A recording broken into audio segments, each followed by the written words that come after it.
She sits alone, clutching a worn portfolio. The interview panel smirks. "This isn't a charity case," one mutters loud enough to echo. Another leans back, sighing. "We're looking for polished candidates." The third snaps a photo of her frayed shoes laughing into his sleeve. She doesn't flinch, just stares.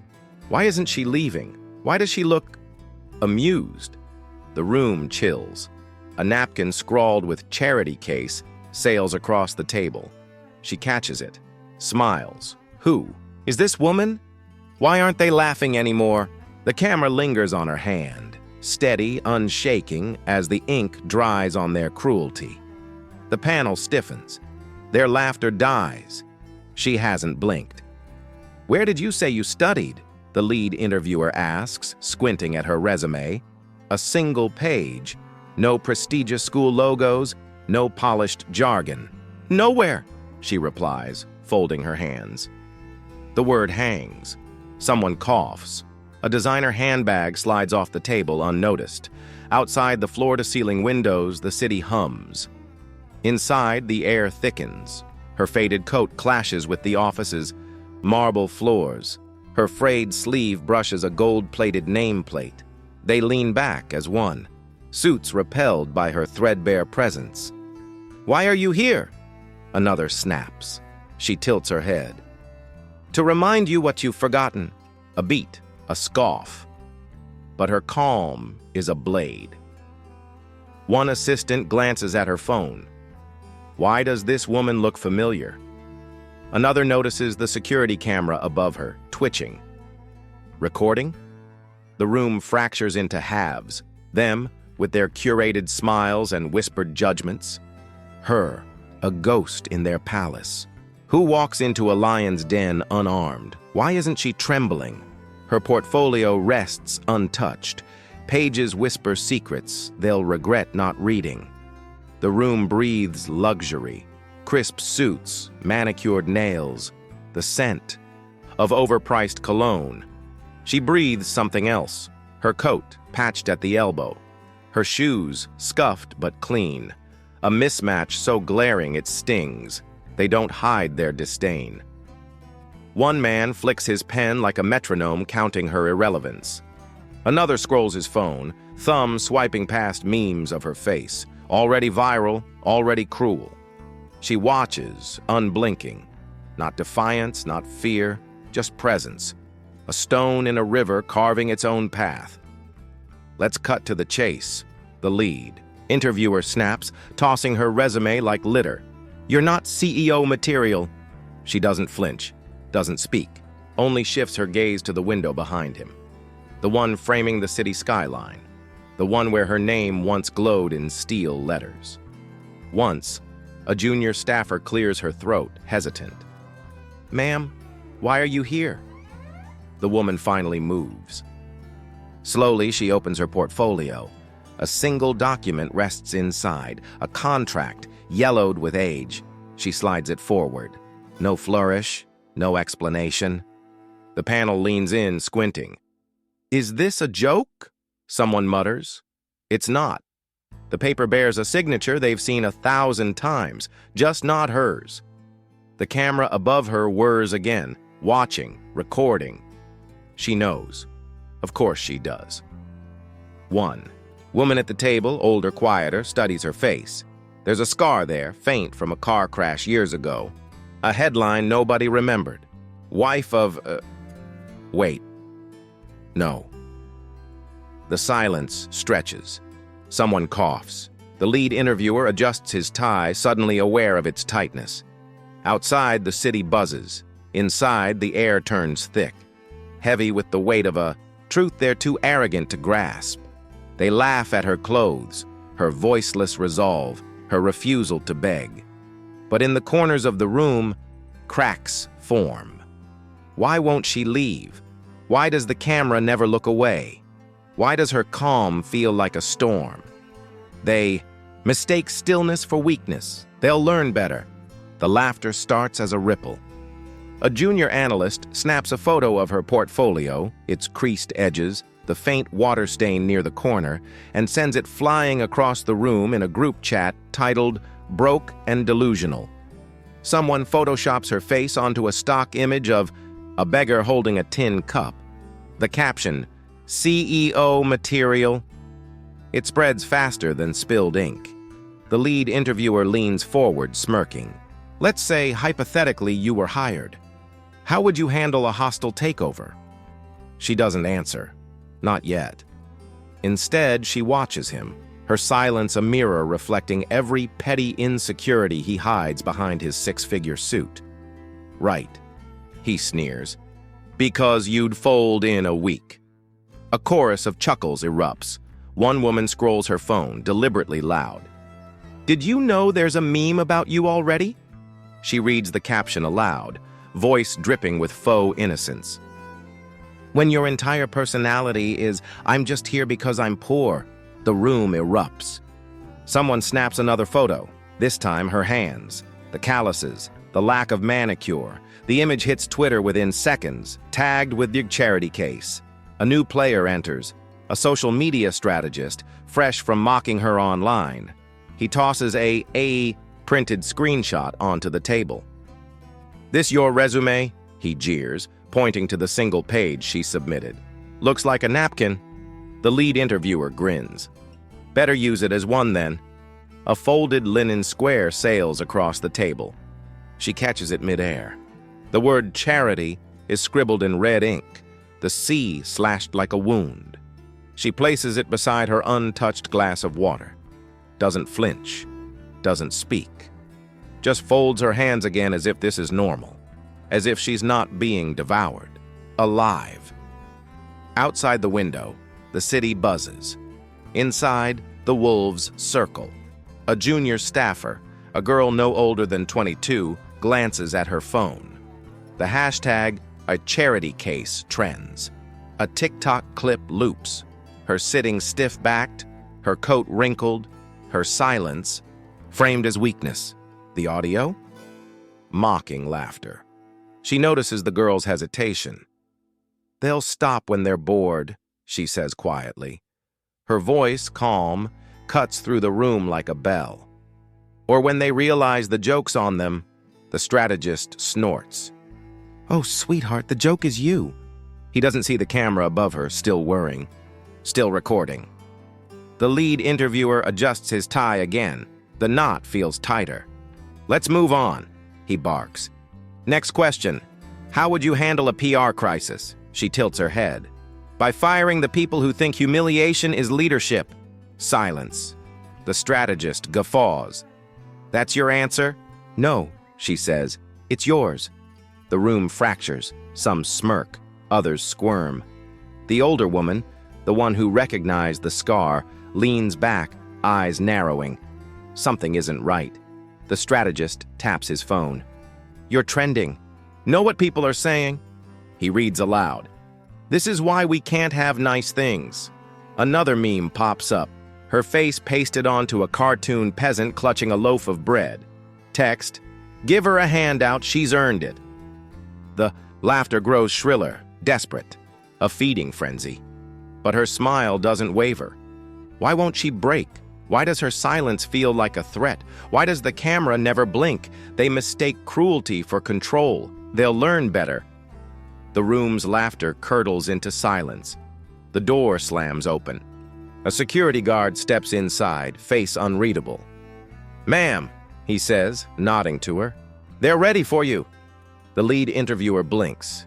"Excuse me?" The guard doesn't answer. He steps aside, revealing a man in a tailored charcoal suit, his posture rigid, his expression carved from stone. The CFO. The panel stiffens. The CFO never interrupts interviews. He strides to the table, places a folder down and flips it open. A single page stares back at them. A board resolution dated yesterday. "Effective immediately," he reads, voice flat. "Ms. Rose is reinstated as chairwoman of the board." The lead interviewer's pen snaps. Ink bleeds across the table. Protagonist stands. No rush, no flourish, just a slow, deliberate motion that makes the room shrink. She unbuttons her coat, revealing a pendant beneath, a silver locket etched with initials only 2 people in the world recognize. One of them is dead. The older woman at the table gasps, "You're her!" The protagonist turns. Her eyes lock onto the strategist who mocked her online. His phone trembles in his hand. The hashtag our charity case still glows on his screen. "I preferred the memes," she says. "At least they were honest." The lead interviewer scrambles for the contract she'd slid across the table earlier. Now, under the CFO's glare, he studies it again. The signature jumps out this time, not hers, but the one below it. The late CEO's, "You're his..." His voice cracks. "Widow," she finishes. "Yes." The room fractures. Someone knocks over a glass. Another whispers, "Oh my God," like a prayer. The junior staffer clutches her phone, deleting tweets mid-air. The CFO hands the protagonist another document. "The shares have been transferred. The vote was unanimous." She nods. "Good." The strategist stammers, "But the board, they said you'd never come back." They were mistaken. The older woman, now pale, leans forward. "The accident, the car crash, you survived." A beat. A flicker of pain in the protagonist's jaw. "Barely." The strategist's face drains. His hands fly over his phone, scrubbing posts, deleting memes. Too late. The CFO's assistant stands by the door, filming every second. The lead interviewer lurches to his feet. We didn't know." "No," she says softly. "You didn't try." The CFO steps aside. The security guard gestures to the hallway. The conference room is waiting. The protagonist turns to leave, then pauses. She glances at the napkin still resting beside her water glass. Charity case. With 2 fingers, she lifts it, lets it flutter to the floor. "It's not a charity case," she says, "when it's yours." The door closes behind her. For the first time in the room's history, silence drowns the city's hum outside the windows. The lead interviewer stares at the contract. The CFO watches him, arms crossed. The older woman whispers, "She's been watching us this whole time." The strategist chokes out a laugh, nervous, disbelieving. "How?" the CFO answers, voice cold. "The camera." He gestures to the device above the table. "It never stopped recording." A collective inhale. The junior staffer mutters, "She knew." "She knew," the older woman repeats, horrified. The strategist's phone buzzes, a notification. His own meme, now viral again, captioned, "How long until he gets fired?" The lead interviewer grips the table. "This changes nothing." The CFO smiles. "It's not kind." "Actually, Mr. Rose, it changes everything." The door reopens. The protagonist reappears, holding a phone. A live feed glows on its screen. "Someone asked to speak to you," she says. The screen flickers. A voice booms from the speaker. "Hello, everyone." The room freezes. The voice belongs to the dead CEO. The screen pulses with static, then sharpens. The late CEO's face fills the room, pale, weathered, but unmistakably alive in the recording. His voice, gravelly yet commanding, slices through the silence. "If you're watching this, I'm gone. And if she's standing there, you've made a mistake." The lead interviewer's knuckles whiten around the table. The strategist's phone slips from his grip. The CFO stands motionless, arms crossed, watching the fallout like a judge. The CEO's image pans to the protagonist. "This is my wife. Not just my widow, my partner, my co-founder, my equal." A gasp from the junior staffer. The older woman mouths, "Equal?" as if the word itself is a lie. The protagonist steps forward, phone still raised. "He recorded this a week before the crash," she says. "You never questioned why his will left everything to me. Not his brother, not his protege. Her eyes flicker to the strategist. Not someone who tweets about charity cases. The strategist stammers, We didn't know. No, she replies, voice glacial. You didn't ask. The CFO flips open another folder, dropping a stack of papers onto the table. Board minutes from 2015, he says, signed by both CEOs, equal shares, equal votes. He taps the document. Buried in the archives. Until today, the lead interviewer grabs the pages, scanning signatures. His name isn't among them. The protagonist circles the table, deliberate as a predator. She pauses behind the strategist, whose screen still glows with deleted tweets. You mocked me for being poor, she murmurs. But poverty isn't a lack of money. It's a lack of character. His chair scrapes backward. He's too terrified to flee. The CEO's voice booms again. There's more. The screen shifts. Security camera footage rolls, black and white, time-stamped. The same room, the same panel. But the date is 6 months ago. The lead interviewer leans into the CFO's desk, whispering, She's a ghost. Let her stay dead. The strategist laughs. Good riddance to the charity case.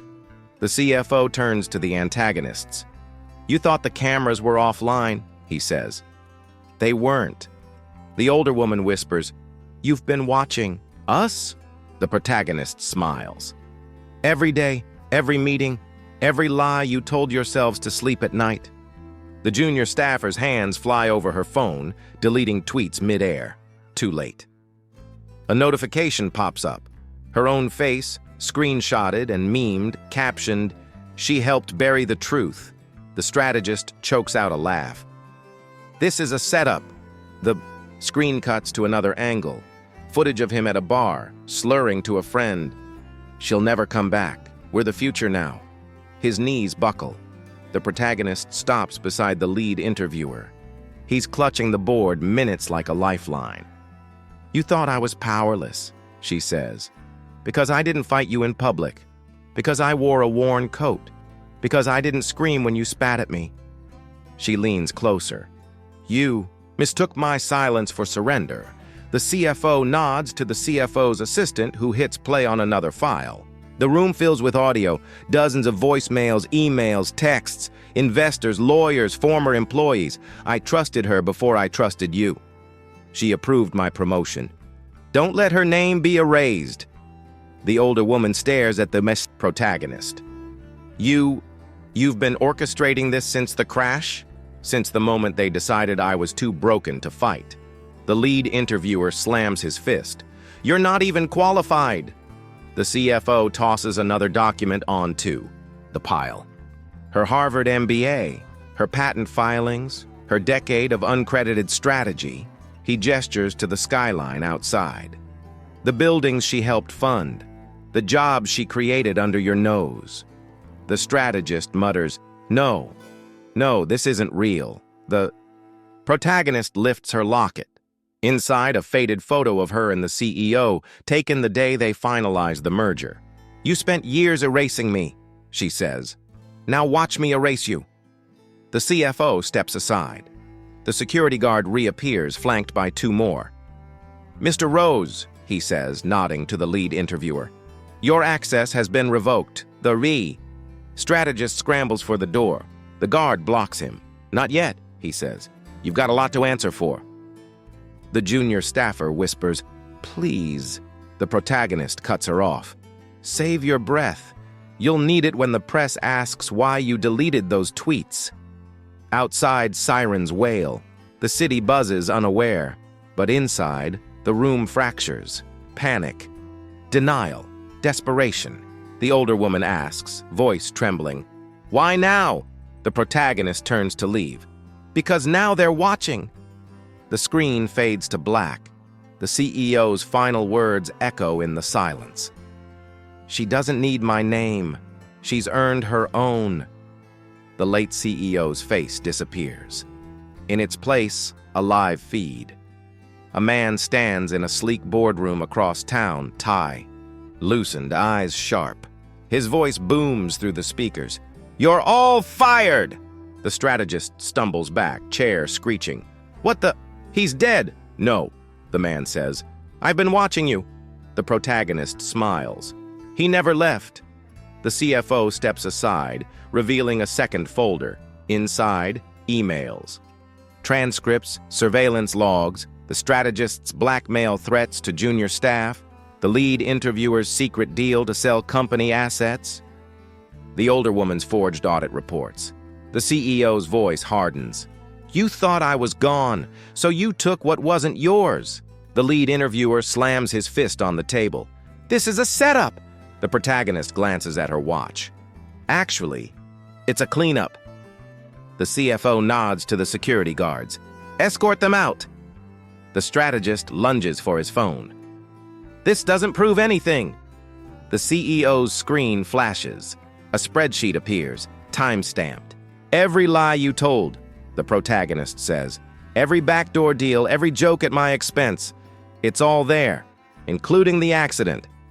The older woman pales. "What?" The CEO leans closer to his camera. "The crash wasn't an accident. Someone wanted us gone." The junior staffer drops her phone. "No, no way." The protagonist's voice is ice. "They tried to erase us, so I erased them back." The strategist's knees buckle. "You're lying." She steps forward, locket open, photo visible. "You spent years pretending I was a ghost. Now you'll learn what it means to haunt one." The CEO's feed cuts to a news anchor reporting, "Major scandal erupts at Charity Co. Executives accused of fraud, obstruction, and conspiracy to commit corporate sabotage." The lead interviewer grips the table. "You planned this from the start." The protagonist tilts her head. "Not from the start. From the moment you decided." "I was too broken to fight," the strategist's voice cracks. "Why the interview? Why the humiliation?" "Because I wanted to see who you really were."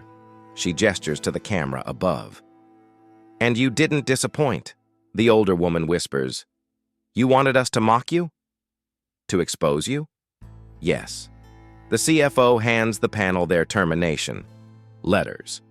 "Your access expires in 5 minutes. The junior staffer pleads. "Please, my daughter." The protagonist cuts her off. "You deleted your tweets. Too late." The guards advance. The lead interviewer shoves a chair aside. "This isn't over!" The CEO's voice thunders. "It is for you!" As the antagonists are dragged out, the protagonist turns to the CFO. "Send the full audit to the press." He nods. "Gladly." Outside, sirens wail. The city buzzes, unaware. Inside, silence falls. The older woman, still seated, stares at the screen. "You tested us." The protagonist pockets her locket. "You failed." The CEO's feed fades. His final words linger. "She doesn't need my name. She's earned her own." The elevator doors slam shut behind them. One by one, the antagonists vanish, dragged out by security, phones seized, access revoked. Their names scroll across a digital ticker on the lobby screen. Terminated. Fraud. Obstruction. Treason. The lead interviewer's face appears first. His LinkedIn profile glitches, replaced with headlines, "CEO's killer tweets resurface." A viral video loops in the corner, his sneer, his jab about charity cases, his dismissal of her resume. The strategist follows. His Twitter bio auto-updates, "Professional bully, formerly employed." A meme floods his timeline, his panicked face captioned, "Me when the ghost returns." The older woman is last.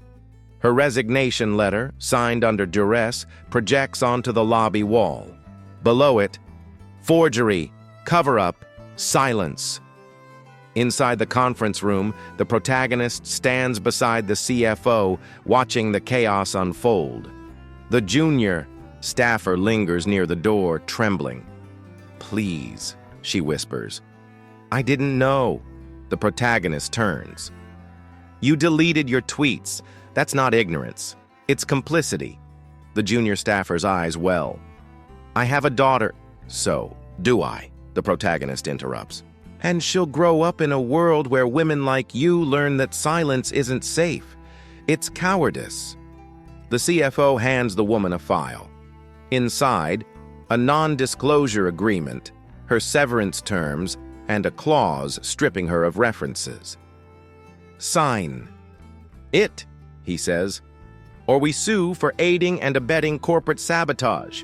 She signs. Outside, the strategist stumbles into the street, his phone pinging with notifications. His bank account has been frozen. His apartment lease voided. A single email blares in his inbox. Your tenants have evicted you. The lead interviewer fares worse. A journalist intercepts him mid-step, mic thrust forward. Sir, did you know the CEO's widow was present during her husband's final board meeting? Did you help erase her? He swats the mic away, but the camera rolls. The clip trends within minutes. Man who called her irrelevant, now irrelevant. Back inside, the protagonist taps a button on her locket. A hidden chip disengages, syncing with the building's servers. Every deleted email, every erased voicemail, every backroom deal resurfaces online. The CFO nods. The press will have a field day. They already do. She gestures to a live news feed. The anchor reads, sources confirm the CEO's widow orchestrated the entire investigation. Insiders call it the ultimate audit. The older woman, still seated, stares at the screen. You planned this? I documented this. The protagonist corrects. You did the rest. A beat. The woman's voice cracks. Why not? Kill us quietly? Like we tried to kill you? The protagonist steps close, her shadow swallowing the woman's face. Because ghosts don't need graves, they need witnesses. The CFO interrupts. The police are here for her. He nods to the older woman. Fraud charges. The DA's been waiting. 2 detectives escort her out, cuffs glinting. She glances back once. The protagonist doesn't watch her go. The junior staffer pauses at the door. Will you tell my daughter the truth? The protagonist tilts her head. That you chose survival over justice? Yes. I'll tell her. The woman leaves, shoulders slumped. Alone now, the protagonist sinks into a chair, finally still. The CFO studies her. You could have ruined them faster. I wanted them to see it coming. He smirks. Cruel. No. She closes her eyes. Fair. Outside, sirens wail. The city buzzes unaware.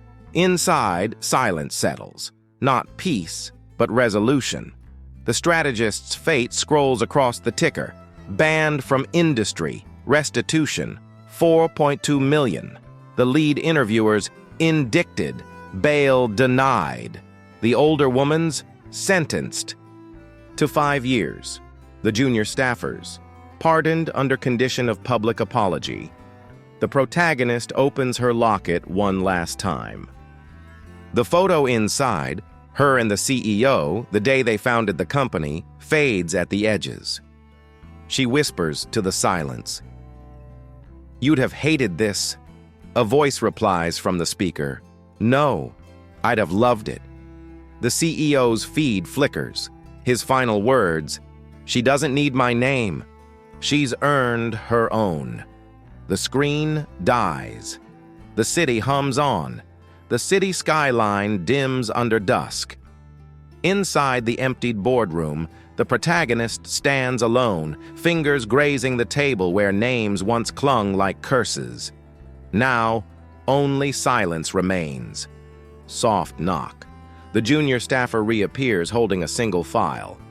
They're asking for your statement, she murmurs. The protagonist doesn't turn. Tell them the truth. The woman hesitates. What if they don't believe it? They will. A pause. Eventually. Outside, headlines scroll, Ghost or Goddess? She was watching all along. The strategist's face, now a meme captioned, How to Lose Everything in 60 Seconds.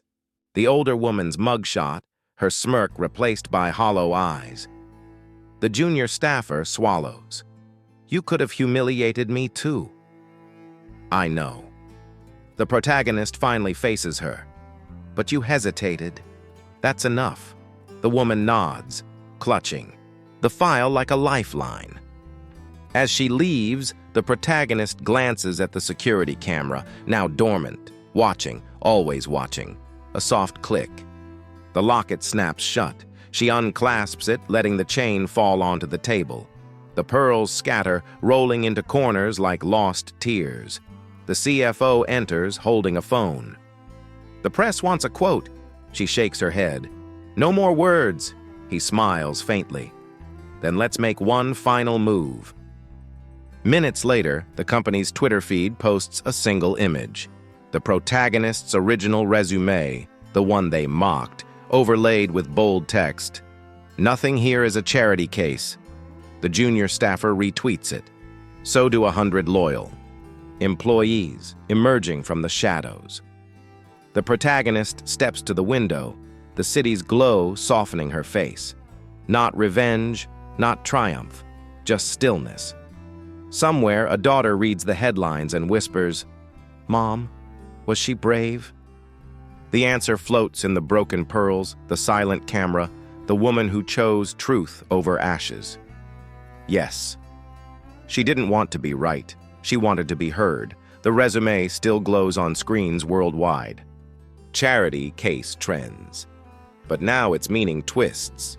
No longer a joke, but a battle cry. The junior staffer shares the truth. The loyal employees speak. The pearls, once shattered, gather into a story no one can erase. Somewhere, a daughter reads the headlines and whispers, "Mom, was she brave?" Yes, but bravery isn't the end, it's the beginning. If you've ever been dismissed, mocked, or buried, share this story. Let it be your match in the dark. Truth doesn't shout, it burns.